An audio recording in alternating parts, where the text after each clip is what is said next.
Okay friends, let's begin our pumpkin line project. And I want to say that if I'm ever going too fast for you, you could always just pause the video, okay? So let's talk about what we're going to need. We're gonna need a piece of paper. I'm using one out of my bigger sketchbook that I have. But you can use one out of your sketchbook we made. You could, if you want your pumpkin to be bigger and you have a bigger piece of paper, you could totally use that. Just use whatever you have. And then we're going to need some colors today. We're going to need orange, green, and brown.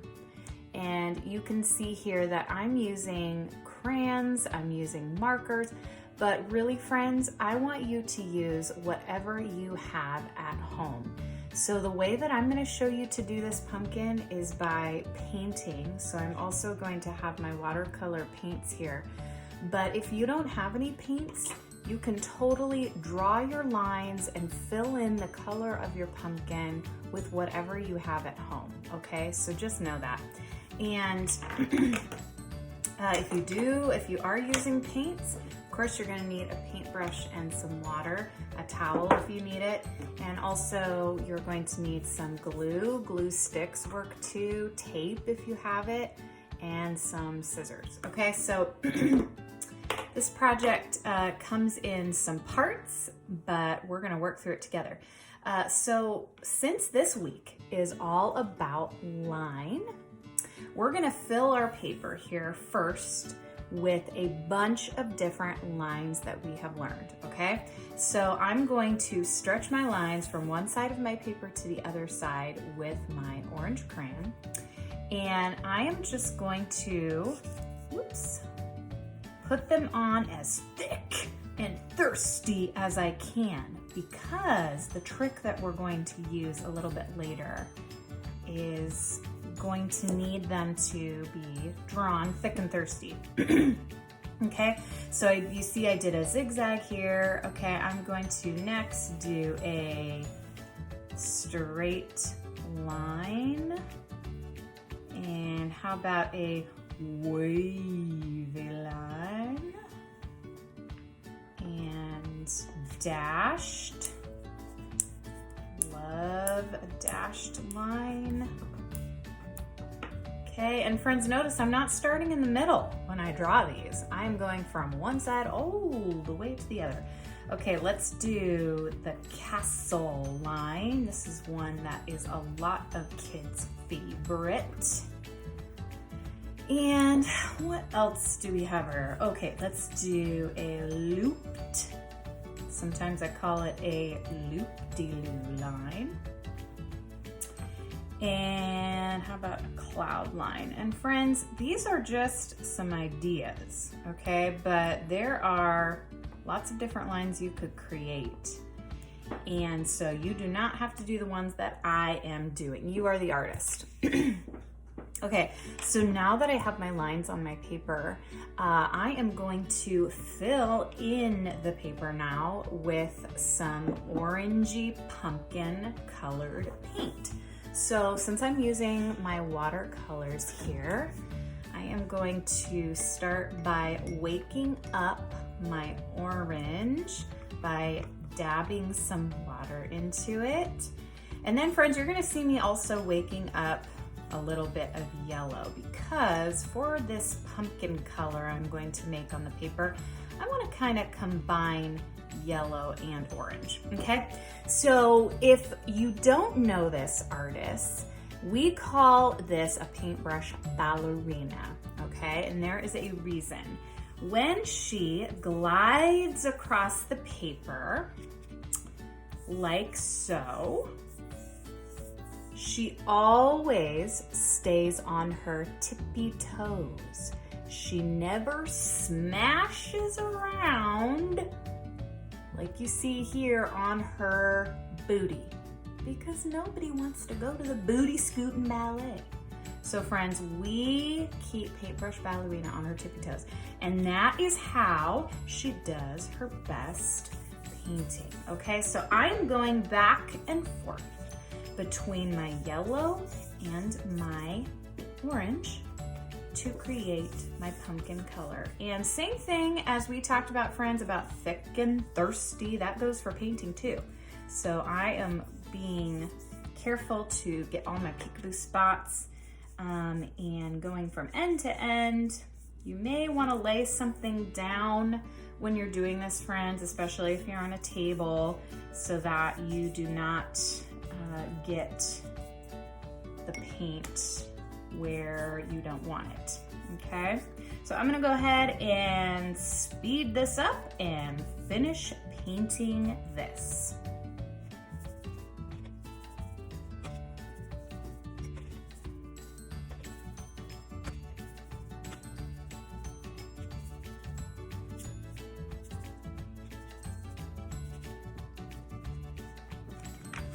Okay, artists, so as you can see, I've finished painting my entire paper and I've actually let it dry.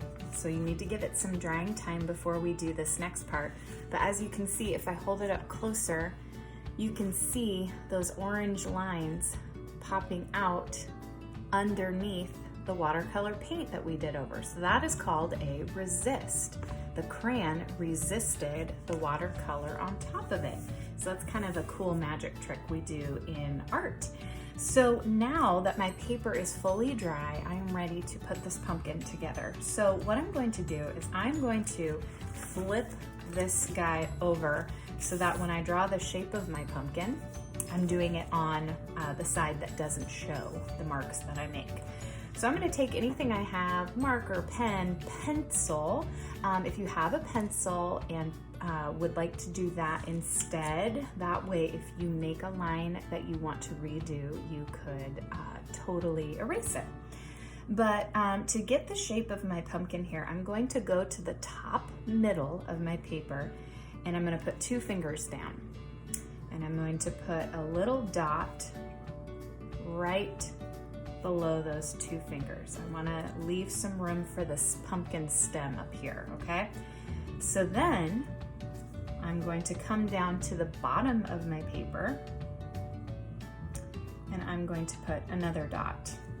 And now what I'm going to do is I'm going to kind of get a feel for drawing the shape of my pumpkin. So what I'm doing right now, I like to call ghost drawing, because I'm doing the shape that I want with my hand before I even draw it. That way I kind of get a feel for what I want to draw, okay? And your pumpkin, friends, when you draw it, think about when you go to the pumpkin patch, or maybe when you see pumpkins at during fall time. Pumpkins come in all shapes and all sizes. That's what I love about them. So if your pumpkin looks maybe a little imperfect, that's actually a good thing, because I don't think I've ever seen a perfectly round pumpkin. Maybe you have, but I haven't. So whatever you do, whatever size, whatever shape, friends, just do your best, okay? And I've even seen some really tiny pumpkins, so it's kind of up to you the size that you do. Okay, so now that I have the shape of my pumpkin on the back, I'm going to again pick up my pencil or pen and I'm going to draw a stem at the top.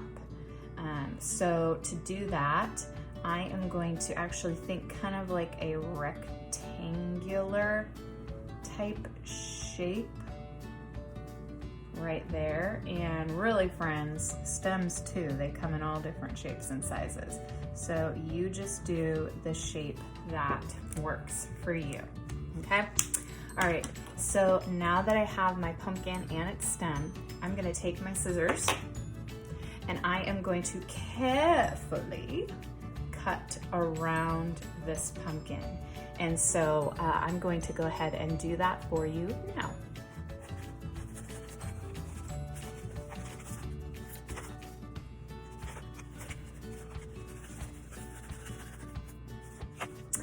Okay, so I have my pumpkin all cut out and we are ready for the final little bit here. Now, friends, you see that I saved these scraps because when we start thinking about the vines, we can actually use the scraps if we have any left, or you can just use another piece of paper. But first, what I'm gonna do is I'm gonna take a brown crayon works, marker works, whatever you have, and I am going to color in the stem part here with my brown tool, okay? All right, now we get to one of my favorite parts of this, the vines, the green vines that are going to be curled around the top of our pumpkin here. So I'm gonna put my pumpkin to the side for now, and any scraps of paper that I have laying around, or a little bit of extra paper you might have, or even if you have green paper. I don't have any green paper laying around, so what I'm going to do is I'm going to just use this scrap piece of paper from cutting out my pumpkin. And first what I'm going to do is I am going to color a chunk of it green, okay?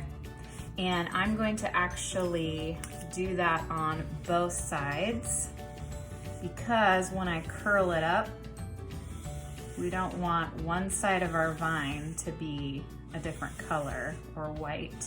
So I'm just gonna make sure that I do both sides green, okay? And then, after I'm done with that, I'm gonna take my scissors and I'm going to cut this green chunk out. So get rid of all the extra stuff. Okay, maybe flip it over, see if you have any white or whatever you might have to cut off. Okay, so now that we have this green chunk, I'm gonna cut it again. So I think I want 3 vines. So I'm gonna cut it into 3 pieces. Okay. Then I'm going to bring my pen back, or my pencil, whatever I have, and I am going to, I'll hold it up closer so you guys can see. I'm going to wrap it around the shape of my pen here, okay? Until there's no more to wrap. Then I'm going to take it off, and look at that. We have a perfectly curled vine. And friends, sometimes what I do, if it's curled pretty tightly, this one actually the paper was still a little damp, so it's kind of loosening pretty nicely. But if it curls and it's pretty tight, all I do is I stretch it a little bit, okay? So I'm going to then flip my pumpkin over, because I don't want to glue it to the front. I want all the gluing to happen on the back. So I'm going to take my glue, little dot of glue, that's all you really need. And I am going to hold that vine where the glue is for about 10 seconds, because especially if you're using the Elmer's glue, the liquid glue, it's going to need some grab time. So I'm going to hold it for 10 seconds, make sure it sticks. And then, voila, I've got my first vine, okay? So I'm gonna repeat this process for the vines 2 more times, and then my pumpkin should be complete.